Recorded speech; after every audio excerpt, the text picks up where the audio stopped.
So, you know, Damon and Elena, there's always that back and forth, back and forth. You know, what can you tell us about the progress of their relationship so far?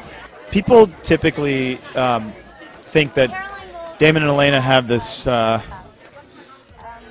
this phenomenal arc of this love relationship, and they kissed, which was really cool for Damon, intense. They think they have this like phenomenal love relationship, but it's just so crazy that they don't really up until this point. I mean, he killed her brother. I mean, there's no better way to say I love you than to snap your brother's neck in half. You know what I mean? So I never ultimately saw them being together, so to speak.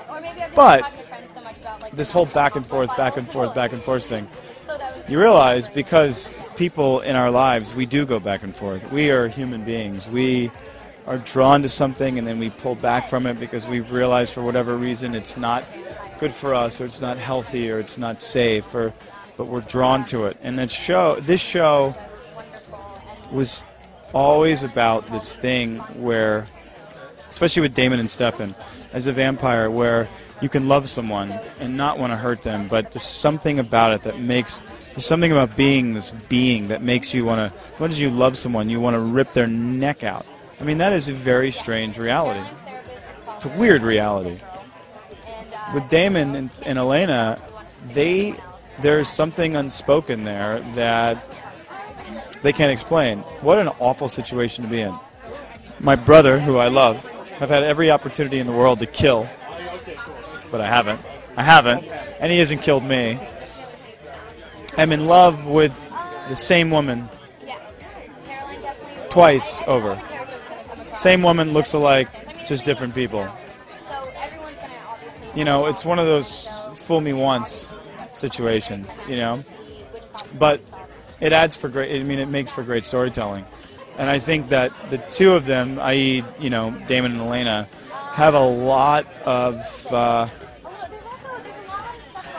bonding to do, a lot of understanding of each other. Damon makes her laugh. Damon will die for her, protecting her, but Stefan is very pure in his love. And, you know, it's not about good boy, bad boy. As much evil as Stefan has, I mean, as much evil as Damon had in him, Stefan has equal parts evil. And versus, you know, vice versa, good. So it'll be interesting to see. I don't think there's a choice, meaning she chooses one or the other, but I do think that it's an interesting aspect where it's an uncomfortable situation.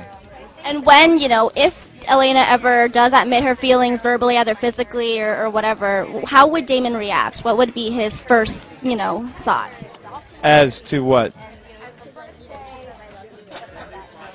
Ah.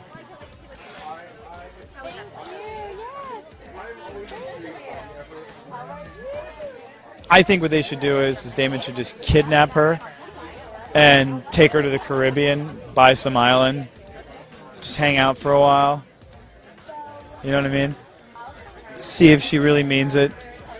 And then maybe Stefan and Klaus and everyone end up finding the island, and they go to Paris for a little while, and then they bounce over to Barcelona, and then they, you know, go to Thailand. Just, can you imagine, like, you know, a couple seasons of, yeah, why not?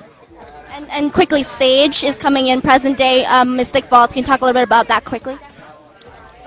First of all, Cassidy Friedman is amazing, and put it this way, the reflection that Damon has would be as if to say, you know, a 75, 80-year-old man reflecting back on his high school sweetheart, the one that engaged him in love and understanding and sort of changed his way of viewing the world, or a mentor, a sexy mentor that you're sleeping with. That's Sage. And I think it's important for us to see how Damon became Damon, much like we saw how Stefan became Stefan by way of Lexi. You know what I mean? Sage is Damon's Lexi.